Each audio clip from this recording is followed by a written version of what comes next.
മറുനാട്ടിലും കണിക്കൊന്ന പൂത്തു. ന്യൂസിലാൻഡിലെ ന്യൂ പ്ലിമൌത്തിൽ ബ്രഹ്മ ഫാമിലിയുടെ നേതൃത്വത്തിൽ വിഷു ആഘോഷവും സാംസ്കാരിക സംഗമവും വിപുലമായി സംഘടിപ്പിച്ചു.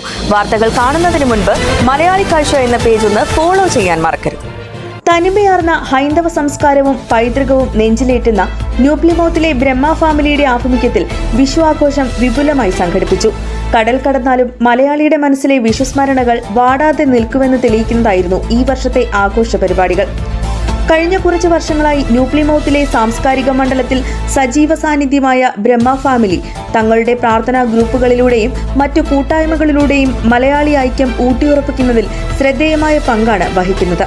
പ്രദേശത്തെ ഏറ്റവും മുതിർന്ന അംഗമായ ഭാസ്കരനച്ചന്റെ സാന്നിധ്യം ചടങ്ങിന് ഗാംഭീര്യം പകർന്നു. അദ്ദേഹം പരിപാടി ഉദ്ഘാടനം ചെയ്യുകയും ഏവർക്കും വിഷു സന്ദേശം കൈമാറുകയും ചെയ്തു. കൂടാതെ പാരമ്പര്യത്തിന്റെ മനോഹാരിത നിലനിർത്തിക്കൊണ്ട് ചടങ്ങിൽ പങ്കെടുത്ത കുട്ടികൾക്ക് ഭാസ്കരനച്ചൻ വിഷു കൈനീട്ടം നൽകി. മുതിർന്നവരിൽ നിന്നും അനുഗ്രഹം വാങ്ങി കൈനീട്ടം സ്വീകരിച്ചത് പുതുതലമുറയ്ക്ക് കേരളീയ സംസ്കാരം അടുത്തറിയാനുള്ള വേദി കൂടിയായി. സംഘടനയുടെ പ്രസിഡന്റ് അഖിൽ ഗോപാലകൃഷ്ണന്റെ ദീർഘവീക്ഷണത്തോടെയുള്ള നേതൃത്വമാണ് പരിപാടിയുടെ വിജയത്തിന് പിന്നിൽ. ആഘോഷങ്ങളുടെ പ്രധാന സംഘാടകനായി അദ്ദേഹം സജീവമായി രംഗത്തുണ്ടായിരുന്നു. അരവിന്ദ്, ഭാഗ്യജിത്, അശ്വതി സോമൻ എന്നിവർ ആശംസകൾ നേർന്ന് സംസാരിച്ചു.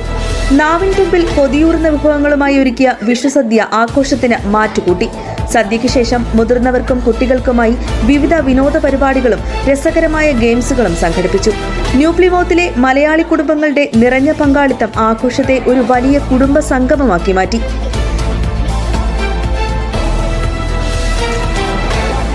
ന്യൂസിലൻഡിലെ മലയാളികളുടെ വാർത്തകൾ അറിയുന്നതിനും മലയാളികളുടെ പ്രധാനപ്പെട്ട വിശേഷങ്ങളും ന്യൂസിലൻഡിലെ വിശേഷങ്ങളും അറിയുന്നതിനും മലയാളി കാഴ്ച എന്ന പേജ് സബ്സ്ക്രൈബ് ചെയ്യുക.